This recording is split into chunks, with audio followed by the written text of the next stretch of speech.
末日来临，人类只有登上一辆死亡列车才有活下去的选择。前世我拼尽全力登上列车并成为强人，无奈却被最信任的同伴背叛，受尽屈辱而死。当我再次醒来，竟发现自己重生在了末日爆发的6天前。什么情况？我竟然穿越了？这怎么可能？难道是那次加油站旁的扭蛋机？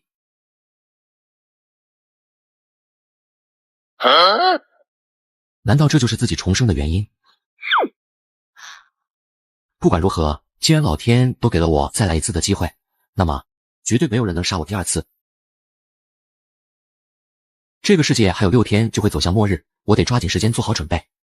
提起末日，人们第一时间想到的肯定是水和食物，但是莱夫很清楚，就算囤积再多的水跟食物，也迟早会有吃完的一天。况且只要足够强大，在死亡列车上可以得到一切。所以现在更重要的是武器。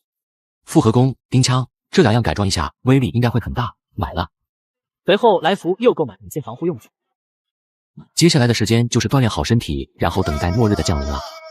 在死亡列车上，人类根据实力会被死亡列车依次判定为青铜、白银、黄金、铂金、星钻、尊王、超凡7个等级，每个等级有5星。上一世来福的实力已经达到了5星尊王，可惜却惨遭昔日的同伴暗算。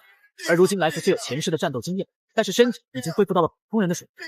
这回我必须要再次登上死亡列车。还有最后的5分钟，好好享受剩余的时间吧。来福看着窗外来来往往的行人，开始在心中倒数计时。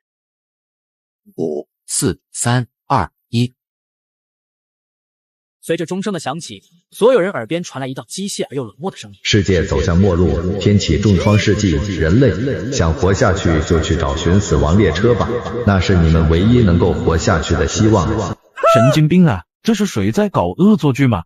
什么人故弄玄虚？末日开始了。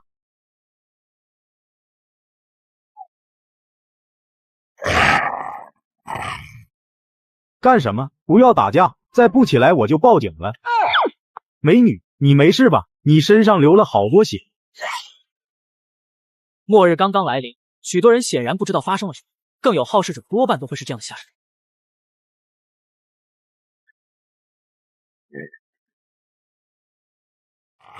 你杀死了丧尸，累计数量3。在来福干掉3头丧尸的瞬间，耳边传来先前宣布末日来临的声音。来福清楚，这些战绩是将来自己变强的资本。背包里准备的食物并不是很多，现在最重要的是找到死亡列车。救命！救命！就在来福思考的期间，一名颇为漂亮的女子从巷子里跑了出来。当来福看清女子腿上一道道被丧尸抓过的伤痕后，立即松开了手中的剑。我做鬼也不会放过你的。你得谢谢我，让你有机会做鬼，不然你也将跟那些怪物一样。丧尸身上携带传染病，只要被抓伤，很快就会变成行尸，而帮他们走开离是最。前面有家便利店，去看看能不能白嫖一些物资。来福闪身进入便利店中，关门、关窗，然后推来货架挡住门口。但就在这时，一阵细碎的响声突然响起。谁在那？快出来！别杀我！这时，一名身穿校服的少女从货柜后面站了起来。少女显然将来福当成了那些丧尸，楚楚可怜求饶地说道：“站出来一点，让我看看你有没有受伤。”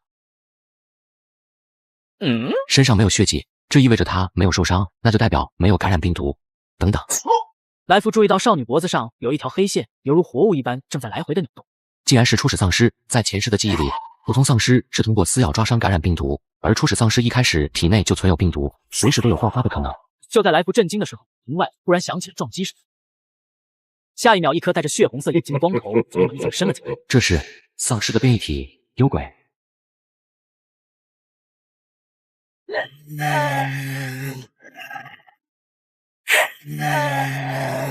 这幽鬼虽然只是最低级的变异，但也比普通丧尸结实很多。来福心里一边想着，一边退到货架后，然后突然推起货架，狠狠地撞向幽鬼。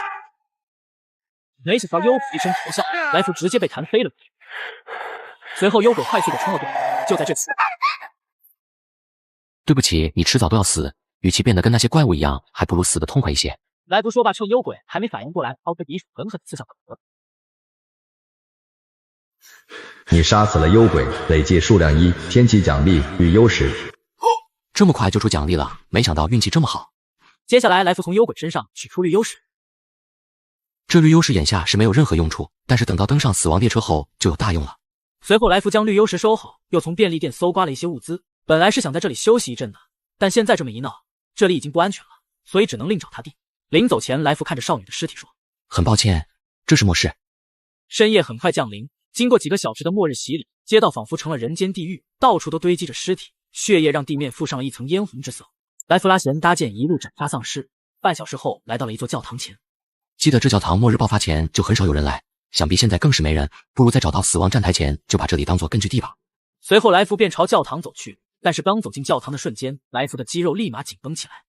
好重的血腥味儿！来福朝四周看了看，发现教堂内一片狼藉，这显然是大闹过一场的景象。这时一滴水突然滴落，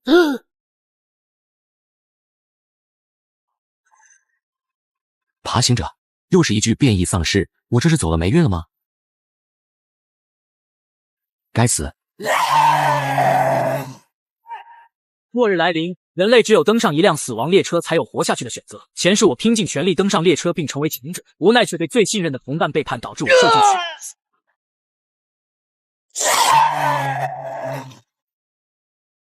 该死，这爬行者可比上次的幽鬼强了好几个档次。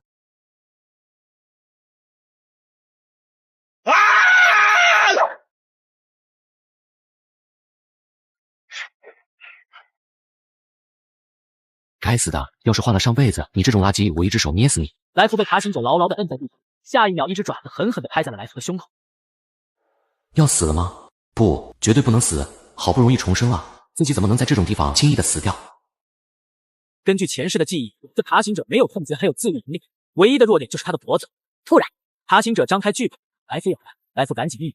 只见爬行者的脑袋重重撞在地上，机会就趁现在！几乎是爬行者头晕的一瞬间，来福抓住机会从腰间掏出匕首，把爬行脖子刺了过去。我可是来福，曾经被称为夜叉的男人，怎么可能死在你这种杂碎的手里？你杀死了爬行者，累积数量1，天际奖励乳液脑髓。果然，危险总伴随着利益，这东西可比绿优势强太多了。不过话说回来，教堂怎么会有爬行者的？这教堂平时就没什么人，爬行者不会无缘无故闯进来，除非……根据来福前世的记忆，死亡站台不是固定在某个位置，而是各地随机刷新的。所以他能够登上死亡列车，不仅需要强大的实力，还需要足够好的运气。而一般刷新站台的地点会有大量的丧尸守卫，莫非这里？想到这，来福随即跑向教堂的另一侧，将通往深处的大门。好家伙，看来我猜对了。来福打开门后，只见一条通道内密密麻麻布满丧尸。如果不出意外，通道后面就是死亡站台，而过去的唯一办法就是冲过去。来福知道事到如今，唯有玩命这一条出路。都给我滚开！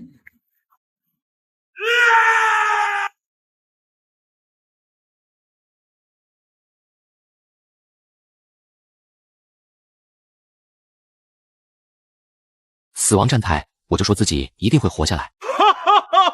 来福摇摇晃晃地站起身来，只见眼前是一辆黑色的列车。欢迎来到死亡列车，你的编号为23号。23号，居然还有22人比我先抵达列车，还以为我的运气已经够好了。接下来就是决定车厢号了。死亡列车的车厢是不互通的，所以选好车厢很重要。于是来福走到7号车厢前。7号，我是7月7号出生，而且我感觉7这个数字会给我带来好运，就选它吧。死亡列车的基础车厢没有座位，想要休息只能坐在地上。来福进入车厢后，发现里面也有3人。第一个男人表情淡然，丝毫没有一丝恐惧。第二名男人大概30来岁，身材匀称，肌肉线条明显，很像是那种常年执行任务的老兵。至于最后一个女人，长相还不错，但是表情惶恐，显然内心充满了恐惧。这应该是个走运的废物。来福一边想着，一边往车厢后面的角落走去。那个，等等，你有什么事吗？没有。来福不再理会女人，随后坐在车厢的角落开始闭目养神。不知过了多久，来福被一阵喧闹声吵醒，此时车上又多了一男一女。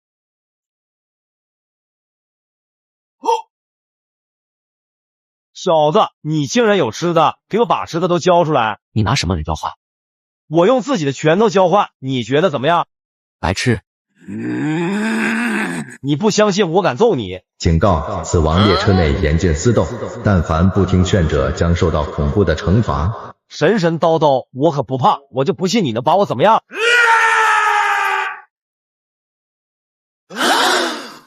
随后，来福将男子的尸体从窗户丢下列车。又过了一段时间，车厢内的人也开始多了起来。欢迎大家登上死亡列车，我将带领大家开启求生之路。列车即将发车，预计6小时后抵达不夜城。发布任务：前往不夜城寻找黄金药剂，找到药剂的乘客才能够重新上车。前3名上车的乘客将获得特殊奖励。话音刚落，车厢内立刻议论纷纷，显得无比嘈杂。各位请安静，大家想一想，突然降临的末日已经是超自然范畴了。而且这辆列车也明显超过了人类的认知，对吗？所以为了活下去，我们只能按照那家伙说的话去做。那家伙可是要我们离开列车，去找那什么鬼药剂，外面到处都是丧尸，我才不要离开这里。我劝你最好离开，如果强行留下这辆列车会杀了你，不信你试试。所以我们需要团结，只要大家的力量结合起来，一定能够顺利完成任务。西装男人的话很有蛊惑性，不少人被他煽动暗自点名。现在我希望大家能把有用的东西都拿出来，我们平均分配一下，帮助别人就是帮助我们自己。随后大多数人都选择相信男人，将自己手中的资源掏出并进行组织。这位小兄弟，你看要不滚开，别惹我。这人真自私，就是不想把资源贡献出来。就是。组队团结，这可是末世。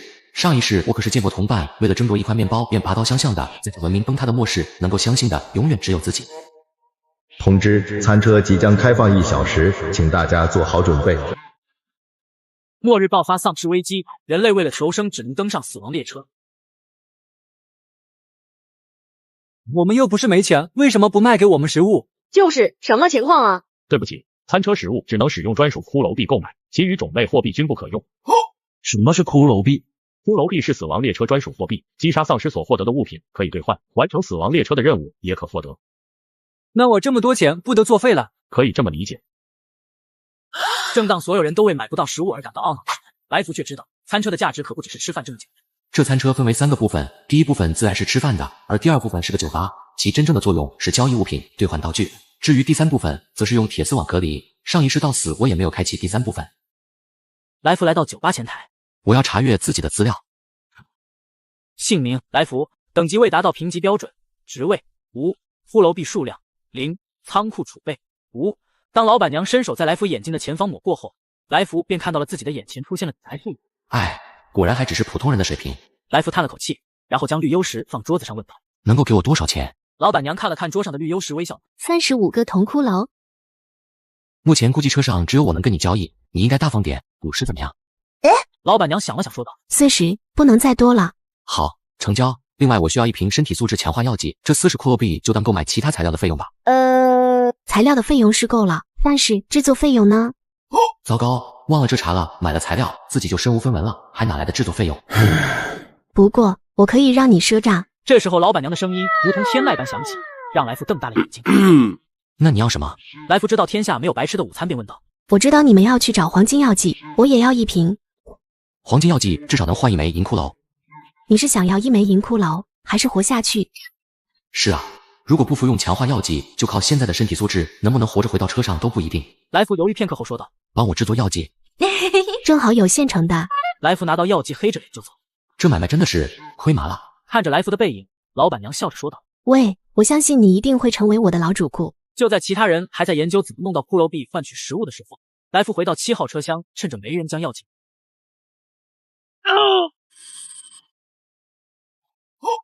这回生还的概率应该提高了不少。查询资料。经过老板娘开通权限后，来福现在可以随意查询自己的资料信息。青铜一星，看来已经得到列车的评级了，虽然只是青铜一星。各位乘客请注意，死亡列车将在5分钟后抵达不夜城。神秘的声音再次响起，列车上大多数人们都感受到了恐惧，只有来福慢慢起身。不一会列车就到了不夜城。不，我不走，我就待在这里。你如果不去找药剂，是无法回到列车内的。女孩显得异常纠结，最后忽然向列车内冲去。年纪轻轻就这么死了。来福走出站台，来到一家服装店。记得上一世也做过这个任务。黄金药剂是康普公司所生产，其总部、研究所、分公司、总裁别墅均能找到。不过眼下得先找个安全的地方度过今晚。食腐者，又是一具变异丧尸。这持斧者虽然破坏力很强，但是速度却是慢得离谱，对于喝下药剂的我应该构不成什么威胁。来，割断墙上老化的电源，迅速转起。就趁现在。你杀死了持斧者，累计数量1，天启奖励变异眼球。又出东西了，我这运气还真是好，这眼球起码能卖300-400铜骷髅币。随后来福蹑手蹑脚地走出了服装店。这里应该没有丧尸，今晚就在这对付一下吧。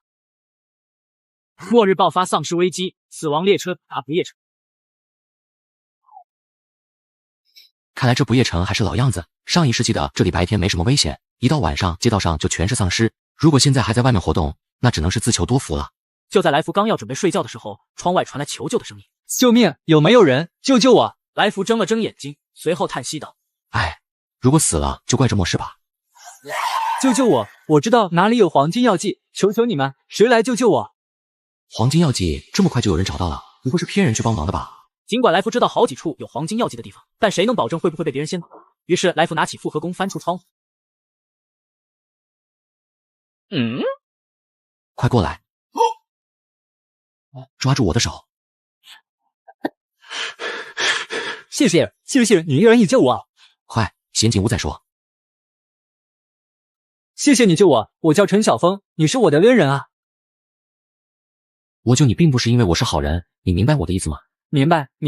所以你之前大喊大叫着知道黄金药剂的下落，如果是骗人的，那么我只能让你知道会杀人的不光只有丧尸。不，我真知道，没有骗你。去那边坐下说。距离这里2条街有一家商店，里面有黄金药剂。什么商店？你怎么知道有药剂的？一家保健品店，门口的广告牌写的。写的什么？康普公司顶级生物保健药品黄金药剂庆典3周年活动限量销售。这小子真是走运，自己前世在不夜城找了好几天都没看到过康普公司的保健品商店，这小子第一天竟然就碰上了。睡觉，明天去找黄金药剂。好的，兄弟身手这么好，我们一定能拿到黄金药剂的。来福看了男人一眼，并未多说什么，闭上眼睛继续假寐。你确定是这里吗？确定，兄弟，你看广告牌就在那。既然是售卖，肯定有很多库存，我们可以多拿一点，好好完成任务，应该能得到更多奖励吧？应该吧。走。我们这是去哪？不去商店吗？你的意思是直接从正门进去，然后被那些丧尸围死吗？不，我不是这个意思。随后来福看了男子一眼，率先顺着管道爬上房。从这个通风管道应该就能直接通到商店里。抓紧跟上。落地瞬间，来福看了一眼四周，随即眉头一皱，只见周围一共5个金属货柜里摆放的药剂瓶全部都是碎的。全都碎了？不可能，一定不可能，肯定有没碎的。不可能，一定不可能。此时的陈晓峰脸色阴沉，非常的不甘心，而来福倒是面色自若。碎了就碎了吧，本来也没想过这么容易就能找到黄金药剂。就在此时，陈晓峰突然喊道：“快看，这有一道门，说不定这里面有完好的黄金药剂。”说完，陈晓峰便按了下门上的开关。快点开！竟然是贪食者！这贪食者也是变异丧尸，最重要的是这家相当于白银1星的水平。要知道来平均才青铜1星。快撤，离开这里！黄金药剂，那里面有黄金药剂。来福顺着陈晓峰手指的方向望去，只见那扇门后的货柜上果然有一瓶完整的黄金基因药剂。真是棘手，这贪食者力量巨大，能够喷吐腐蚀毒液，每日需要吞噬大量丧尸或者人类。来福皱着眉在脑海里回忆着贪食者信息，突然眼前一亮。这贪食者似乎是被困在那扇门后挺长时间了，这就意味着他已经很久没进食了，所以现在应该是虚弱状态，有的打。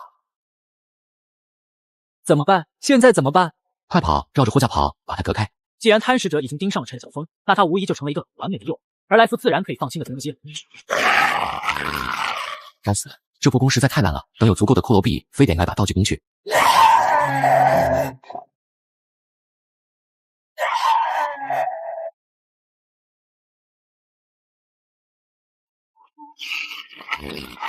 竟然卡住了，机会！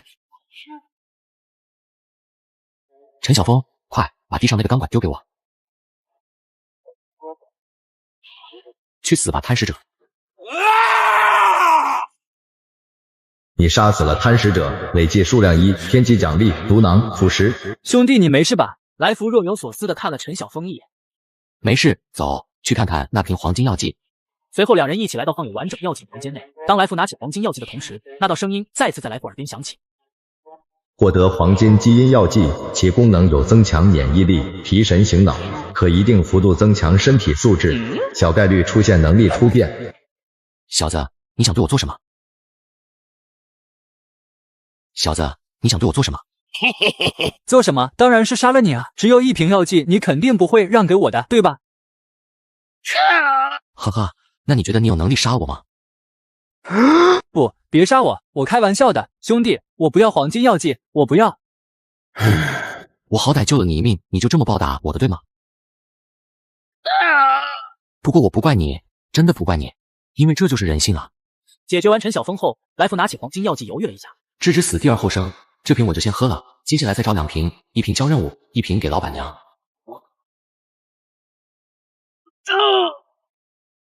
身体素质又提升了，不知道等级会不会从青铜1星提升到2星。人物资料信息的查询只在死亡列车上进行，所以来福倒是不清楚自己的等级提升。唉，可惜没有触发能力突变。随后来福从通风管道爬回商店外面，便迅速离开，同时也在琢磨下一瓶药剂该去哪里找。好饿，这附近要是有吃的就好了。来福走了没多远，忽然停下脚步，抬头看向对面，竟是一家食品批发站。哦，好家伙，难道今天真是自己的吉日？来福进入批发站，在里面吃完饭后，将一些包装完好的食品堆积到推车上。先回之前的屋子去，毕竟他要找2瓶黄金药剂，这可不是3、5天就能搞定。站住！前面的家伙站住！原来还是熟人，朋友，还记得我吗？有事吗？介绍一下，我叫高文，这是秦玉，这是林之涛，这是吴良人，这是甘霖，我们都是7号车厢的。我知道，所以有什么事吗？一个人在这地方可是很危险的，所以我还是就是重提，你要不要加入我们？大家一起也好，有个照应。呵呵，然后把食物分给你们，对吧？此时高文顿时尴尬，这的确是他的想法。几人已经饿了很久了，我没兴趣组队，也不打算给你们食物。如果你们想要吃的，就自己去找。哼，你这人怎么这么自私？现在大家都落难了，应该互相扶持才对，怎么就这么斤斤计较？互相扶持，可笑！只怕等我被丧尸围了，你们一个个跑得比兔子还快。你跟他废什么话？小子，今天你不给也得给。怎么说不通就打算抢吗？就抢你了，怎么样？你还敢动手，我要废了你！哼，不自量力！上啊！我们人都大家一起上啊！你们不想要吃的了吗？上！他不想让我们活，我们自然只能拼了。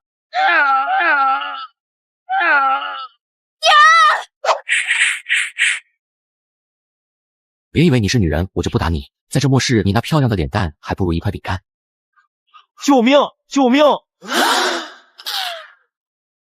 这就是你们说的互相扶持。溜了。来福不知跑了多久，见背后没有丧尸群追击，便放慢了脚步，随后回到了之前的屋子。这康口分公司和总裁别墅都有药剂，接下来得到这2个地方看看去。不过在此之前得找找武器，总不能每次都跟丧尸肉搏吧。记得这附近就有一家射击俱乐部，应该能搞到武器。目前距离丧尸夜行还有一段时间，现在去应该还来得及。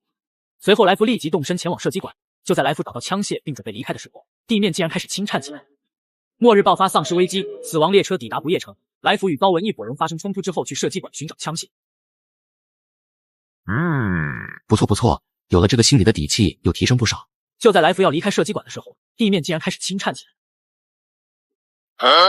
突然，来福后方的地被裂开1道缝隙，紧接着一只巨便从裂缝中探了出来。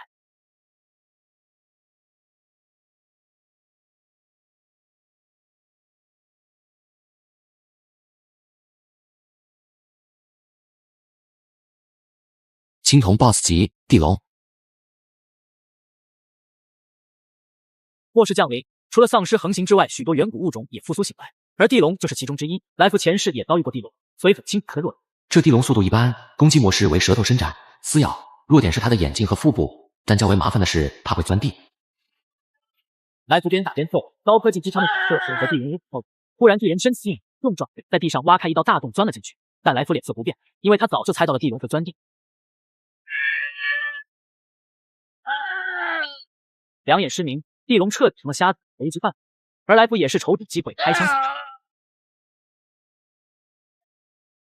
你杀死了地龙，累计数量1，天启奖励地龙鳞、地龙牙、地龙爪。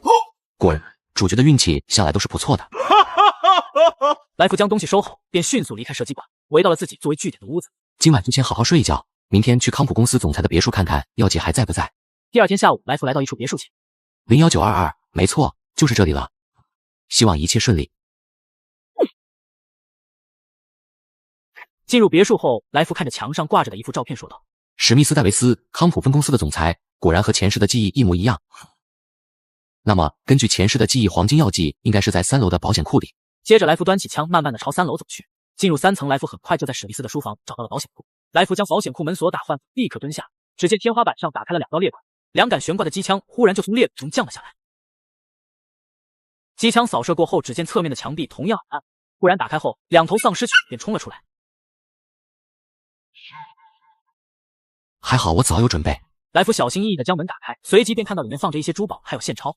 银子在末世就是一堆废品，难道还能指望丧尸卖东西给我不成？来福直接无视了这些东西，而是将目光落在了一个盒子上。哇哦！黄金药剂果然还在。随后来福收好黄金药剂，又看了看天色，时候不早了，现在回去恐怕会赶上丧尸夜行，而且周围的丧尸也清理的差不多，今晚就暂时住这吧。接着来福靠墙壁坐。这里竟然也有暗门。来福进入暗门往深处走去。这桌上貌似放着什么机密文件，也许能有新收获。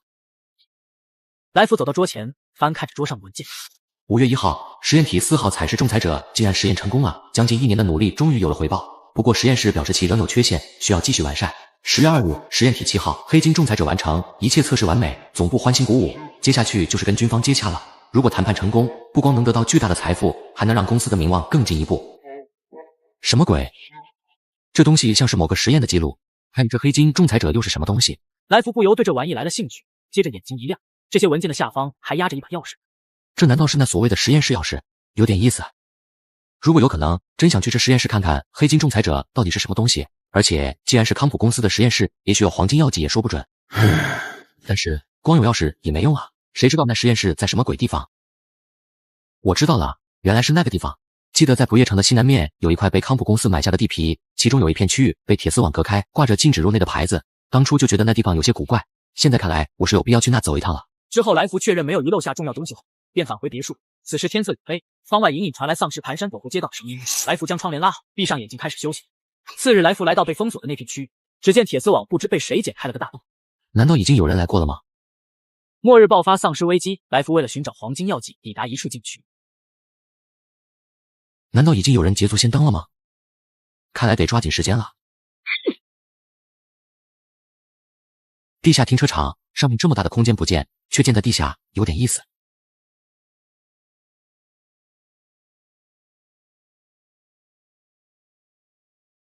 谁在那？又是爬行者。上次因为没有枪械，所以击杀起来很困难，现在倒是不足为惧。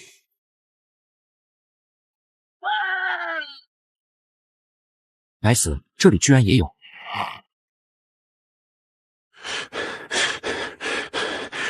真是好险！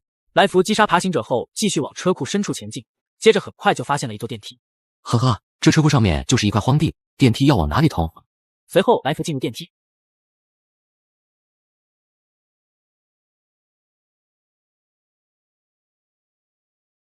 果然，看来我猜对了，这里大概就是那所谓的实验室了。来福走向大门，本以为自己手里的钥匙可以开启，但事实是想错了，这就是一扇纯粹的电子门，根本就不用钥匙。哎，那就只能用老办法了。警报！警报！内部设施遭受破坏，防御系统启动。警报声刚刚停下，两侧的墙壁忽然伸出了2枚圆形的巨石刀，来福立刻向后退去，只见刀片不断旋转向前而来。好险好险，真是鬼门关上走一遭啊！来福刚松了一口气，紧接着第2组巨齿刀出现。这个高度倒是没什么危险，只需蹲下就没事了。正当来福感到庆幸的时候，刚才那第1排的刀片竟然折返了，形成前后夹击之势。跳起来，上面的空隙绝对不足以躲过第2组刀片，蹲下又会撞到第1组，只有趴下才行。来福迅速狼狈地趴在地上，旋转的刀片几乎贴着来福的头皮掠过，来福勉强又躲过一击。而此时居然还有第3组刀伸了。我靠，这该怎么办？跳不能跳，蹲不能蹲，现在连趴下也不行啊！就在这时，实验室的大门居然开了一道小口，看来只有拼了。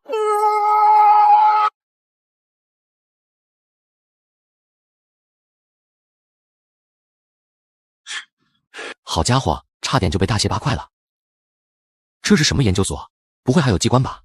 来福觉得面对那些防御机关，还不如让自己和变异丧尸打一场，于是小心翼翼地向前走去。随后，来福在实验室摸索了一圈，只见这实验室空空荡荡，除了中心有一座金属工作台以外，什么也没有。就这么完事了？这不是坑爹吗？来福不死心地观察着四周，忽然眼前一亮，只见这工作台的下方竟有一个钥匙孔。终于是找着了。来福毫不犹豫地拿出钥匙，试着插了进去，随即心中一喜，果然能对上，看来没错了。来福扭动钥匙，只见那工作台的上方2块金属板打开。恭喜你得到黑金仲裁者芯片。神秘的声音响起，来福却是一脸迷惘。我得到了黑金仲裁者芯片，那黑金仲裁者在哪？还有这芯片又是用来做什么的？随即来福看向实验室的监控摄像头，也许这是可以揭开谜底的关键。来福将墙角的监视器拆下，取出里面的硬盘，随后找到另一个通道离开研究所。丧尸夜行的时间应该快到了，你得抓紧时间，还有一瓶药剂要找，今晚就去另一座实验室，找完直接回死亡列车。来福快步穿过厂区，前往另一座实验室。相比之前，这座实验室就显得光明正大了。来福进入实验室大门，映入眼帘的是一排电梯。来福清晰地记得上一世在哪个房间找到的药剂。进入电梯，直接按下 B2 层后，便靠在一边闭目养神。然而就在这时，电梯的顶端一直传来响声，似乎有什么东西在踩踏一般。来福枪侧耳倾听，辨别着那响声的具体位置。突然，来福举出子弹，将电梯的顶端打出一个个弹洞，同时那声音更为急促了起来。下一秒，一声巨响，电梯的顶上忽然炸开一道大洞。来福一通扫射过后，抬眼一看，这团黑影竟是一具仅有7、8岁的丧尸儿童。哎，如果要恨，就恨这该死的世道吧。随后，来福进入实验室的最底层，来到了一条通道。只见通道内堆满了丧尸的尸体，整整有10几具。又有人捷足先登，会不会是之前剪开围墙铁丝网的人？末日爆发丧尸病毒，我为了寻找黄金药剂，前往实验室的最底层，随即看到10几具被放倒的丧尸躺在通道内，于是我小心翼翼地向前方摸索过去。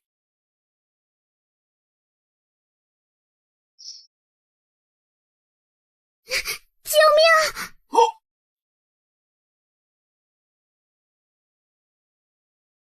还真是冤家路窄，这不是高文那伙人吗？快，再找点绳子之类的东西。靠，你让我上哪找去？试试枪，把枪递过去。甘霖，快抓住枪！不行，还差一截。快抓住衣服！我要射击了，我们走。那甘霖怎么办？已经救不了了，就不要浪费时间了。前面还不知道有什么危险，再说带着这个女人有什么用？除了浪费我们精力去照顾她，她还能帮什么忙？高文，你混蛋，你不得好死！对不起，你先顾着你自己吧，我们走。甘霖望着高文几人远去的背影，眼里充满了绝望。仅凭他手里的一把手枪，是绝对抵挡不住2侧蹒跚而来的丧尸。唉，我的生命只能到此为止了吗？甘霖举起手枪，大大的眼睛里充满了不甘。嗨，我们又见面了。是你竟然也来这里了？怎么，来看我笑话吗？就在这时，来福突然双脚倒挂，向甘霖伸出双手。怎么，不想活吗？为什么救我？救你，当然是有理由的。爸，先找个安全的地方。来福说完向前走去，甘霖犹豫了一下后，就跟了上去。你们不是说好的互相扶持吗？他们怎么把你丢下了？此时甘霖低头沉默。是啊，自己真傻，信了他们的话。事实证明，大难临头，为了自己活下去，任何人都能做出任何事情。你不是想组队吗？现在我可以和你组队。什么意思？你到底想做什么？你们是来找黄金药剂的吧？我可以很明确的告诉你，这里的确有黄金药剂，不过只有1瓶。那么你们4个人应该怎么分呢？唉，他们已经抛弃我了。你可以回去找他们。找他们？我懂了，你是想让我离间他们，然后浑水摸鱼。聪明，反正你们谁拿，其他人都不会满意。既然如此，还不如给我。这对我有什么好处？我凭什么帮你？因为我救了你，而且凭你自己的能力，根本无法离开这里。那我可以归队，没有非要帮你的必要。哈哈哈，那你觉得你归队后，他们不会再次把你丢下吗？会不担心你报复他们吗？甚至心狠一点，还有可能想办法杀了你。甘霖脸色惨白，因为他也无法确定高文几人会不会这么做。好，我去。那你可不可以帮我也弄1瓶药剂？不可以。来福果断拒绝，因为你没有足够的代价让我帮忙。甘霖咬牙沉思，忽然好像做出了什么艰难的决定。只要你帮我，你想怎么样都可以。来福打量了一下甘霖，不可否认甘霖的确很漂亮，身材也很好，但来福依然说道：我对这些没有兴趣，更不会为了这个去拿自己的生命冒险。不过我可以告诉你一个有药剂的地方。呵呵呵，能不能拿到你就不管了，对吗？没错，所以你要不要去一会可就没时间了。开枪！高文等人互相配合，很快到了通道的尽头，几人警惕地打量着四周。这时后方突然响起了清晰的脚步声。别开枪，是我。你是怎么回来的？那个桥下正好有个管道，我勉强能爬进去，丧尸不会爬行，所以我利用管道钻出来了。原来是这样，没事就好。你要明白，我们之前也是逼不得已，你明白我的意思吧？没关系，我一个弱女子自己也离不开这里，所以我现在只想归队。你能这么想，那真是太好了。我们走吧，我和无良人前面开路，秦玉和你负责警戒后方。好。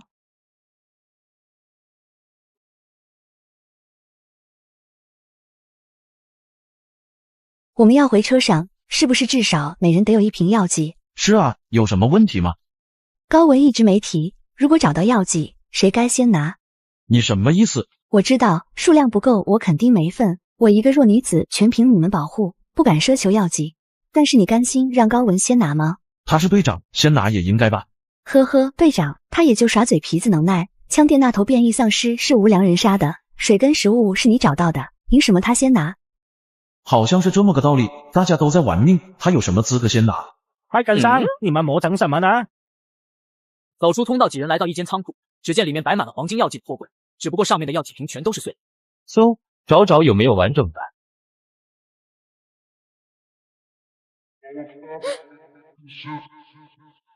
给我！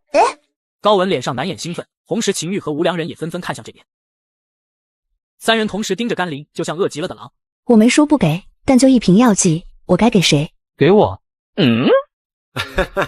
我的意思是先给我保管，等会我们再找其他的药剂。当然，既然组队，先拿到的也应该帮助其他人。对，我就是这么想的。放心，我们大家都会有份的。但凭什么给你？我觉得秦玉和无良人的功劳都比你大，按道理应该让功劳大的人拿才对。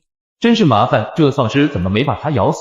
不过我倒有个公平的办法，既然决定不出到底谁拿，我们不如抽签，拿个空瓶转到是谁，就由谁拿。可以，你们2个有意见吗？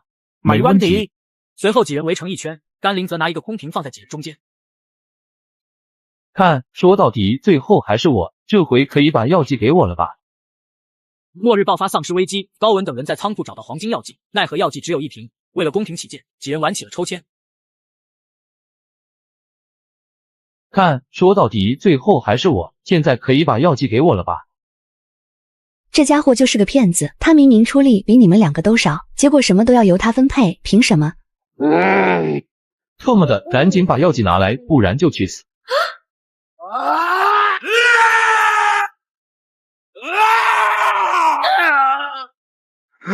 高玩，你竟然杀了队友！打死他无良人，他就是在利用我们，你不杀他，等会他就要杀了我们。无良人略显犹豫，心存善良的他只是朝高文腿上开了1枪，然而下一秒高文抬手。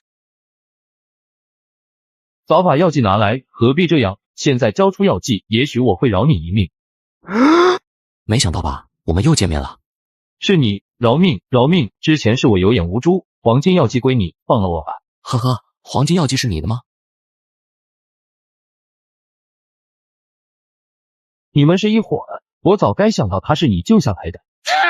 现在知道怕了吗？知道求饶了吗？直接一点。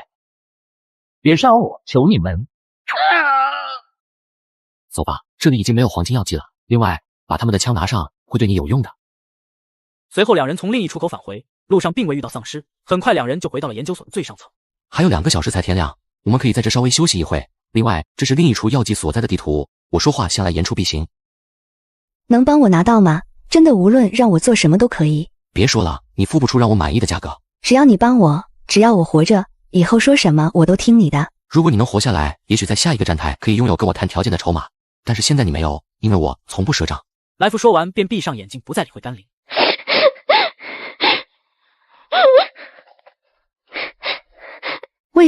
为什么会变成这样？好好的怎么就突然世界末日了？我只想好好活着而已。甘霖哭着宣泄着自己的情绪，不知过了多久，也许是哭累了，便沉沉睡去。来福则是在一旁始终保持着警戒，直到天亮。唉，希望你能好好的活下去吧。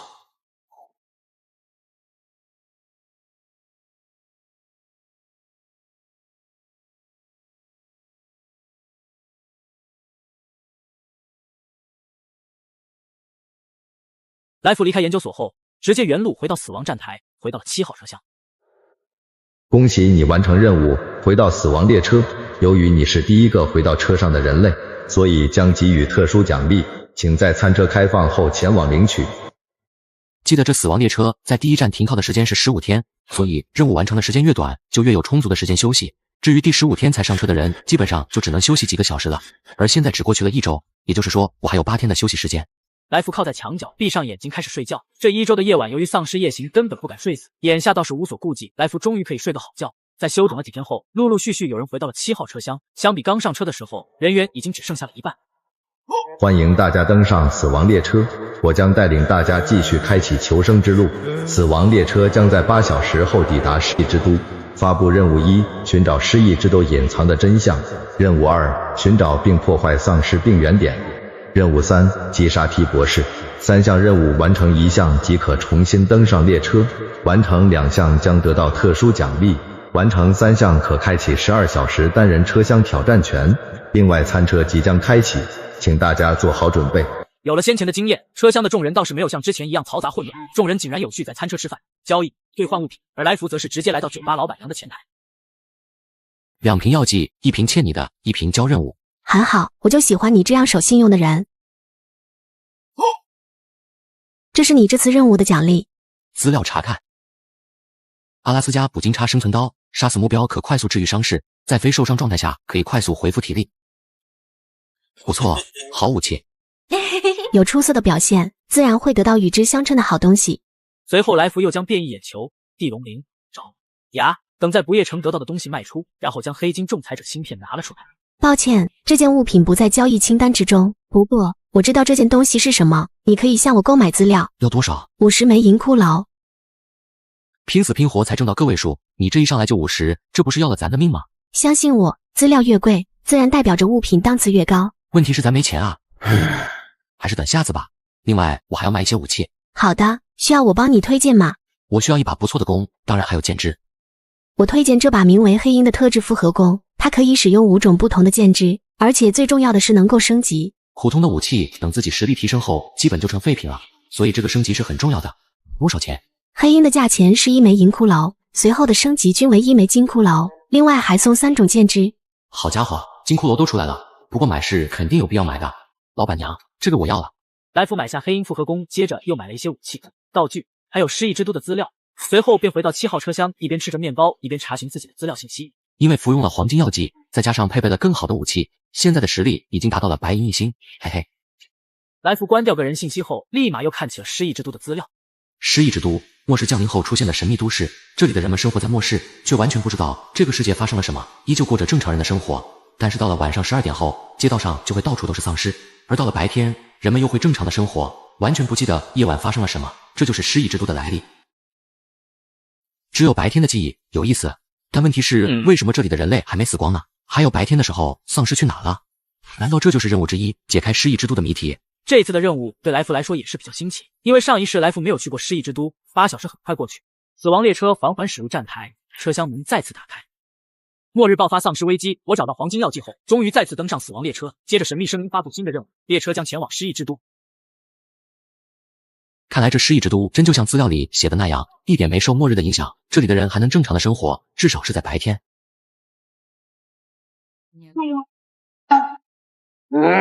狗崽子！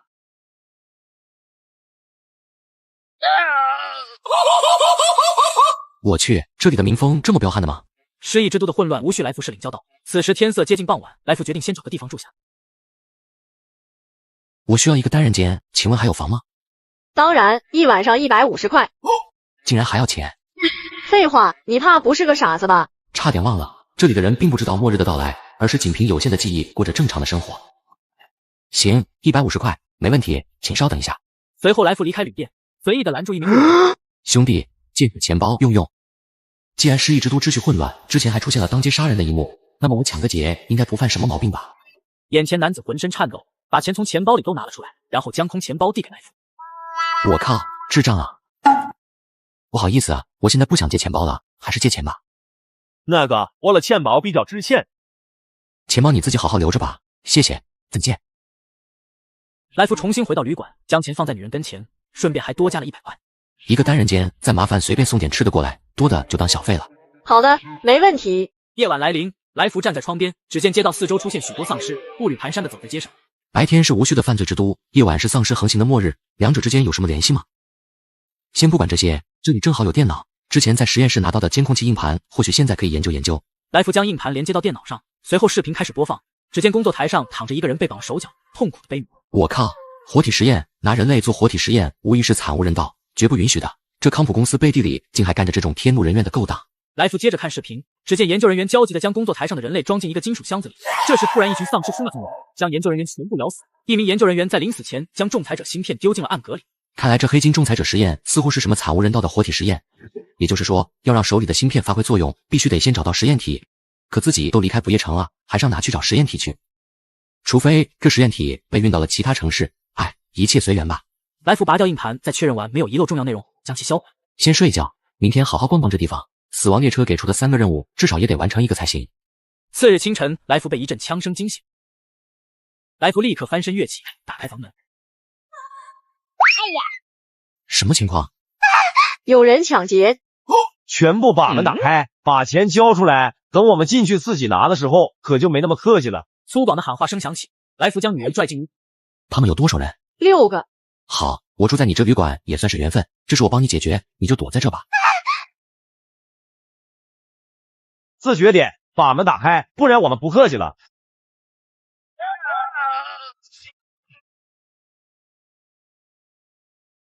奶奶的，拿支小枪跟我开火！出来呀，有种出来呀！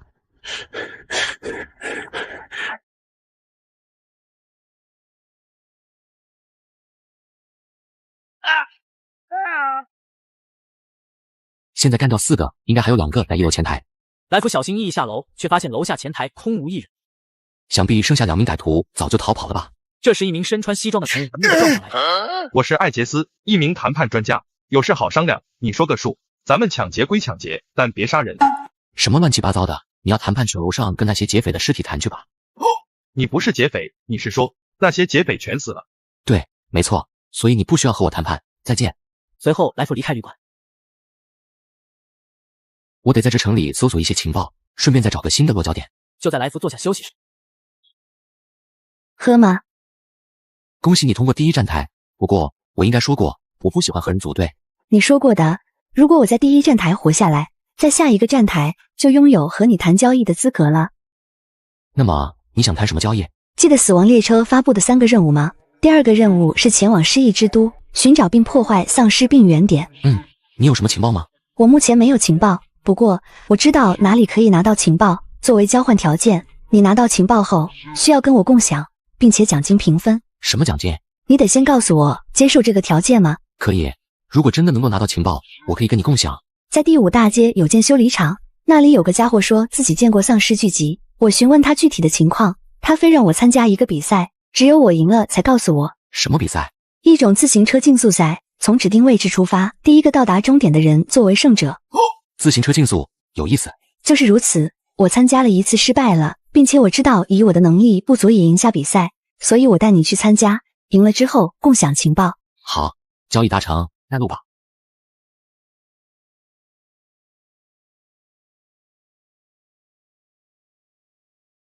到了，就是这里。哟，怎么上次没输过瘾，还想玩吗？哼，这家伙叫戴维斯，他知道丧尸的事情，同时也是比赛的举办者。怎么，这次还找了个小白脸当帮手吗？少废话，比赛什么时候开始？1个小时后。你的车子在哪里？就是那辆。甘霖指了指角落一辆自行车，来福走过去试了试重量，感觉非常轻巧。只要这车子没问题，以我强化过2次的身体素质，赢下比赛应该不难。有信心吗？试试才知道，等着他将人召集齐吧。1小时很快过去，比赛选手也均已到齐，来福与10几名选手列成一排。根据指定路线骑行，第1名到达终点即为获胜。大家有什么不明白的，现在可以抓紧时间问。没有问题，快开始吧。好，那么比赛开始倒计时。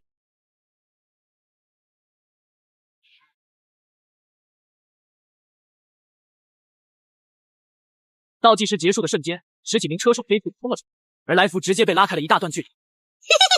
这小子看来是个新手。是啊，还以为又多出个竞争对手，原来是个菜鸟而已。这比赛的奖金就由我收下了。哎，好久没骑自行车了，毕竟得先适应下。这会儿也适应的差不多了，所以我要开始认真了。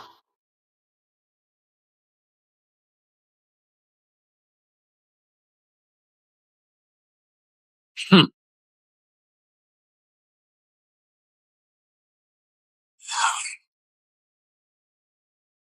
哎呦我去！吓死宝宝了！我的天呐，这家伙真是个变态！哼，看来能够轻松拿到胜利。嘿嘿嘿嘿，小子，光靠速度快可是赢不了。好家伙，跟我玩这一套是吧？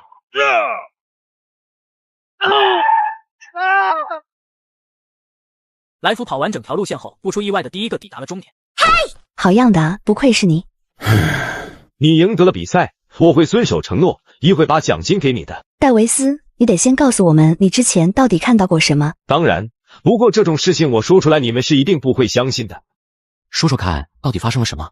我不知道什么丧尸，但我看到了有人在吃人。具体一点。记得那是一个晚上，我为客户送点东西，但路上车子抛锚了，然后我看到很多人在追一个女人，我以为他们要对女人做那种事情，可谁知道。戴维斯脸上露出惊恐的表情，显然不想回忆这件事。之后呢？哪还有之后的事情？我当然是逃跑了，那可是一群吃人的疯子。这只是一个丧尸咬死路人的事，哪有关于病原点的消息？绿光，还记得你跟我说过的绿光吗？对，我还看到了一团绿光，那些人仿佛被它吸引，然后不断的向着绿光前进。我离开的时候，甚至看到其他街区的人也在往那里赶过去。最后一个问题，那地方在哪？东边的码头，那些家伙就是疯子。好，谢谢你提供的消息。接着来福与甘霖平分了奖金，然后离开修车厂。你应该不打算跟我组队一起前往码头吧？是的，你知道我的原则。好吧，那么就到此为止吧，再见。甘霖摆了摆手，很干脆的便走了。来福略差，还以为他会像之前那样苦苦哀求，没想到这次走得这么干脆。看来苦难真的会让人加速成长。算了，还是先去码头打探消息吧。麻烦去东城的码头。好的，没问题。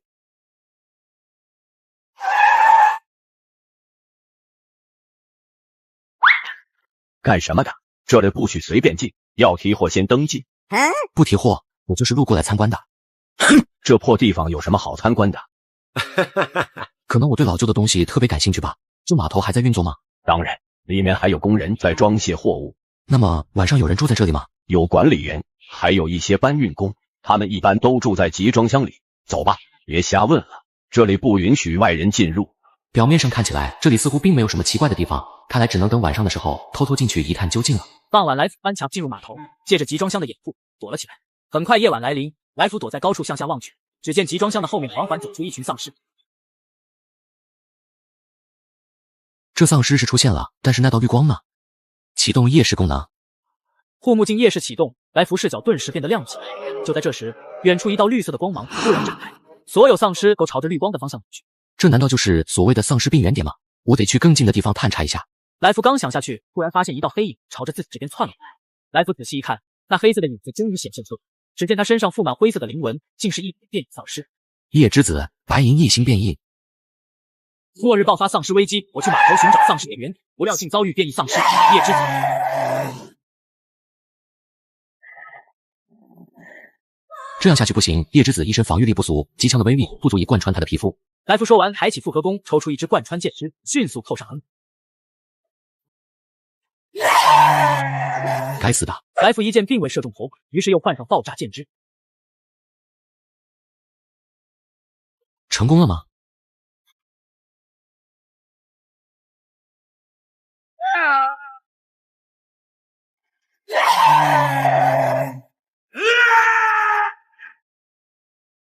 奶奶的，我们两个只能活一个，但是我相信那个人肯定是我。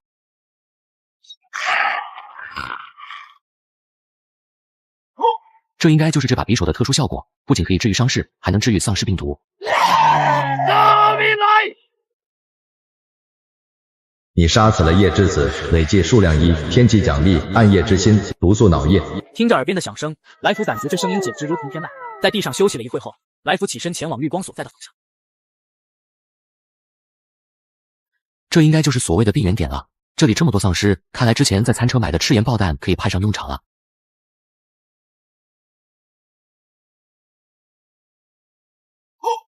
恭喜你摧毁一处丧尸病原点，完成任务2。任务的完成并不是结束，病原点被破坏，让聚集而来的丧尸异常恼火。来福瞬间成了那些丧尸追捕目标。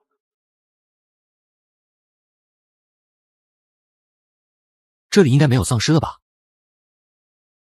来福小心翼翼向前方走去，忽然听到细微的声响。谁在那？来福抬眼望去，只见3只半人多高的老鼠在通道内爬行。哼，3只老鼠还想找我的麻烦，等你们长大点再说吧。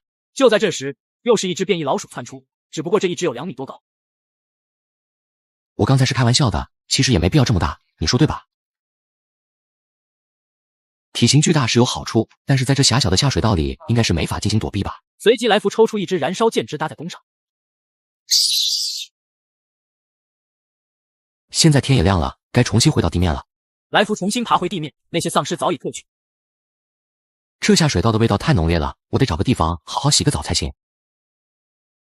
嘿，哥们，你找不到地方住，所以就去垃圾场睡觉了吗？你身上的味道真是太赞了。这不是上次那个谈判专家吗？等等，我不是故意嘲笑你的，如果你不高兴，我道歉，我现在立刻就道歉。你记得我？旅馆。之前看资料上不是说这里的人类只有白天的记忆，并且不超过24小时吗？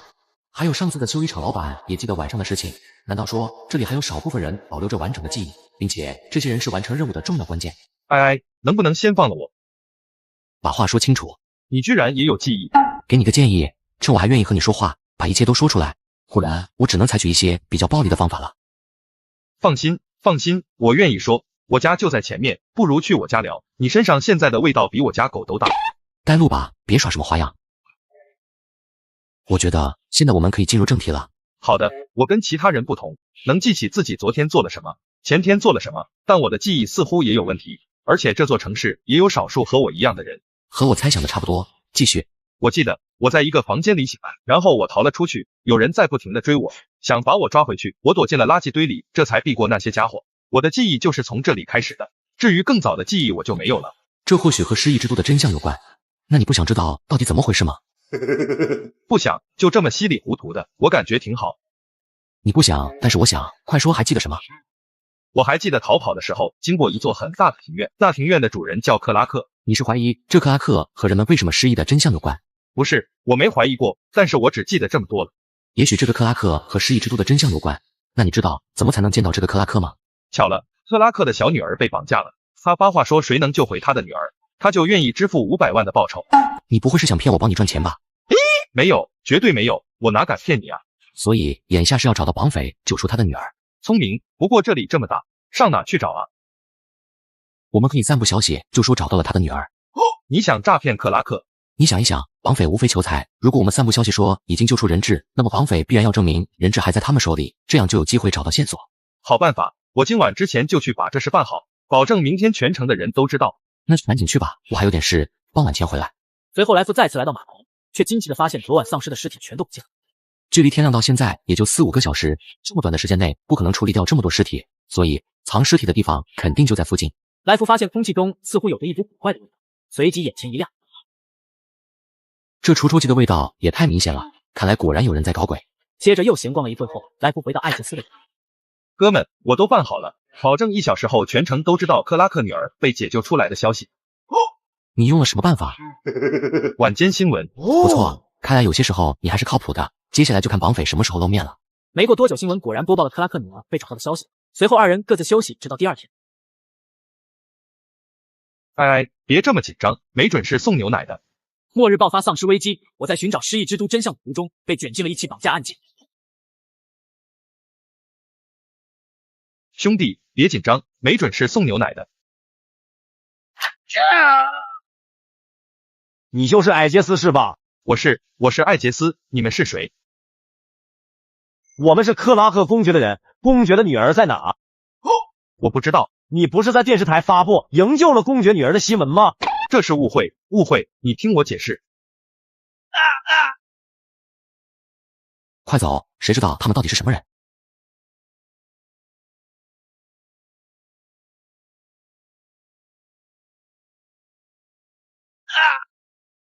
走，快上车。什么情况？你发消息的时候没有匿名吗？我匿名了，我告诉电视台的人，让他们别告诉别人我的名字。你是猪啊？那克拉克看了新闻就不会去电视台问吗？开快点，再开快点！这破车只能这么快，我已经死命踩油门了。那就狠狠的撞他。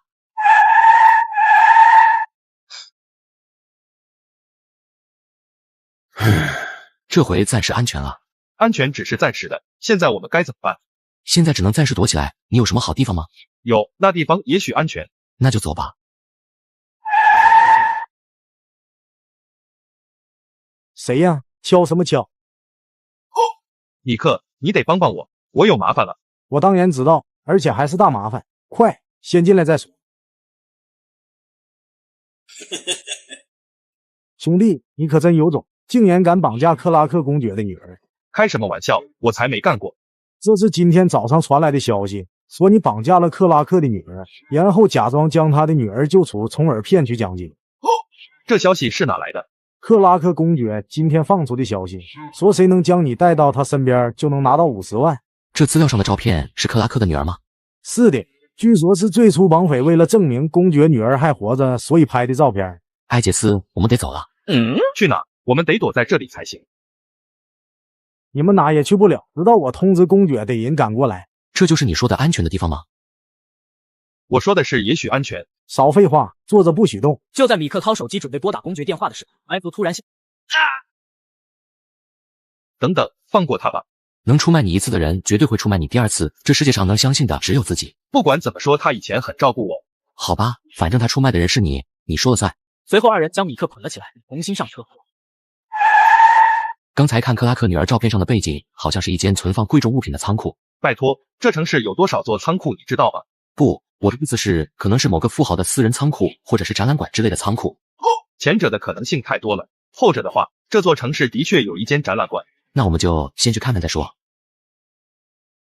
这地方似乎很久没人进出过了，咱们是不是找错地方了？哼，没人进出，不是正好藏人吗？有道理。怎么了？有声音。没听到有声音啊。来福并未理会艾杰斯，因为经过2次的身体强化，来福的五感早已超过普通人类。两人继续向前，很快来到一具石棺处。这是什么？我怎么知道？我又不是考古学家。就在这时，石棺前方的盖板忽然松动。快让开！钢铁卫士白银一星变异丧尸，还真是出现了相当麻烦的存在。好汉饶命，有话好说，不要动刀动枪。快点离开那里！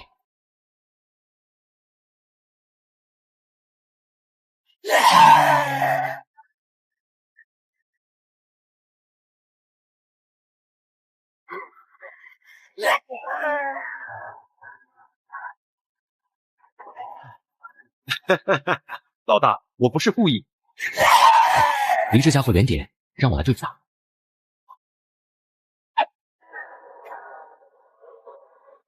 你杀死了钢铁卫士，累计数量1，天启奖励银色弯刀。走吧。这到底是什么怪物？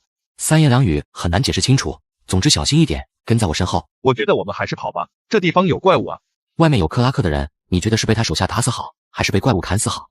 反正就是没活路了，是吗？我肯定是打算继续往里走，你可以自己看着办。等等我。随后两人又经过了几个展览厅，期间并没有再遇到丧尸。如果真有绑匪，可能不会在展览馆内，我们去存放展品的仓库找找。等等，我们找错路了吧？怎么说？刚才进来的时候，记得展览馆后方还有几座建筑，我觉得仓库多半应该在那里。走，去后面看看。接着两人迅速离开展馆。看这牌子，这里应该就是仓库了。这里好重的血腥味儿。真的吗？兄弟，你别吓我，要不我们还是跑路吧。来福并未理会，而是直接走进仓库。走进了一个仓库。这里好重的血腥味儿，小心点。我们可能找对地方了。这里的背景跟之前照片上的非常像。跟紧我。你瞎叫什么？尸体，这有尸体。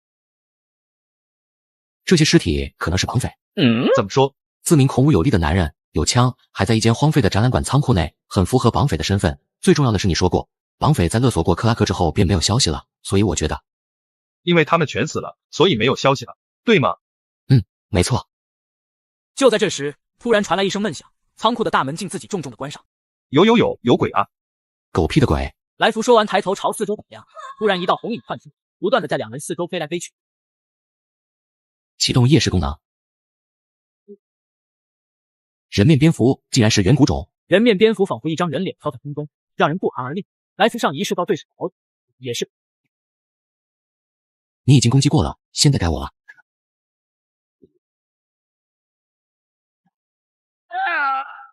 人面蝙蝠撞在来福身上，来福用力将其翅膀刻划。现在你完了。人面蝙蝠在地上不断挣扎，忽然发出一声尖响。声波攻击竟然忘了这茬了。来福转头望向艾杰斯，只见他脸色极为难看，躺在地上抽搐。看来又要你死我活了，那就来试试吧。随着蝙蝠的尖笑加剧，来福也是更为愤怒。即便如此，来福还是拔出根插吻刺入蝙蝠体内。没人能杀得了我，我会走得更远，而你只能死在这里。来福一刀刺入蝙蝠身体，整整捅了蝙蝠数万个透明窟窿，最终人面蝙蝠终于一动不动。恭喜你击杀人面蝙蝠，天启奖励远古蝙蝠血。随着神秘声音的响起，来福双腿一软，直接瘫倒地上。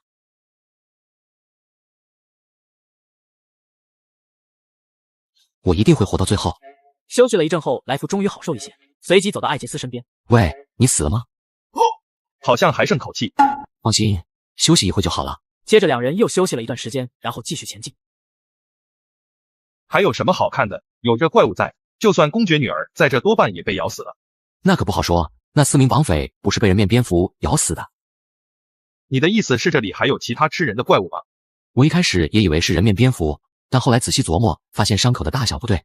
这时来福低头发现脚下一坨粘稠的液体，并且带着恶臭。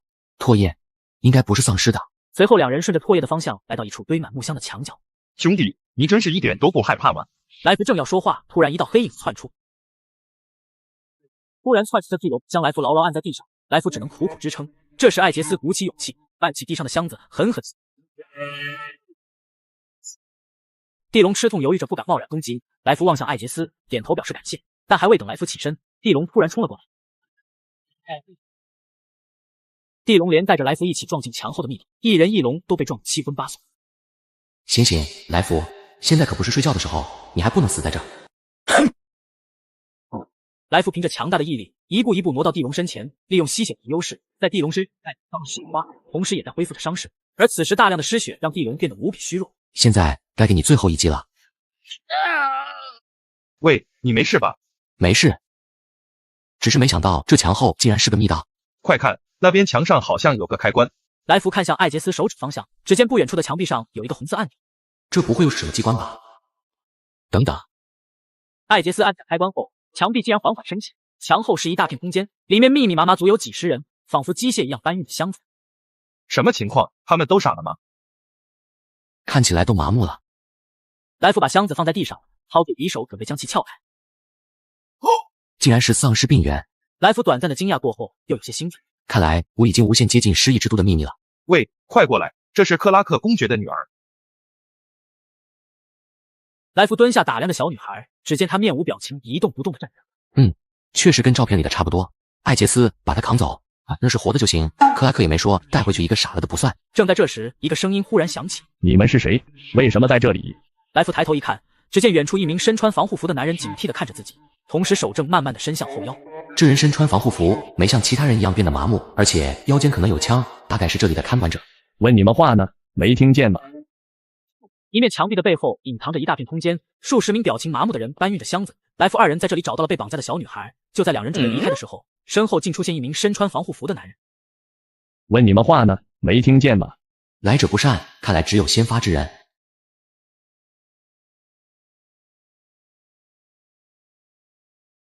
艾杰斯，把他抱起来，快跑！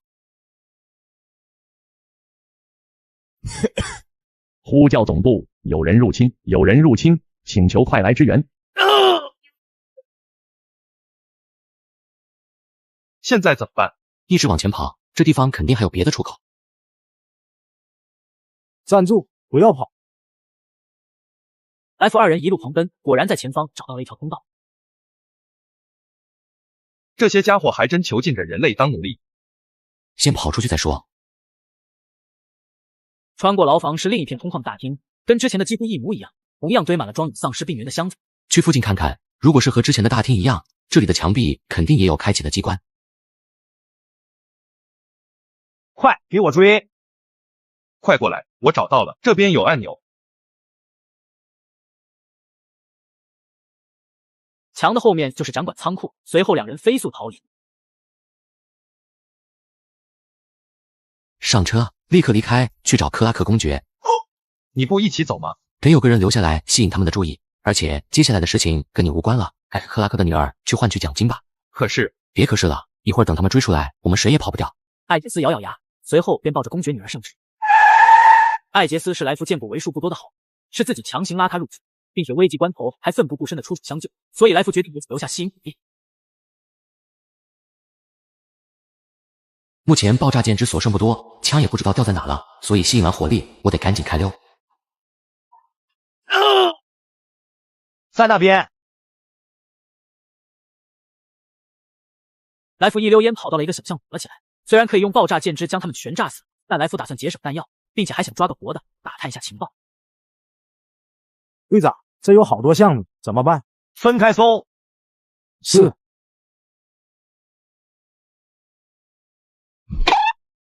别动，把你知道的全告诉我，不然杀了你。哼，我不动，你知不知道你自己惹上了大麻烦？哼，我觉得眼下你的麻烦比我更大。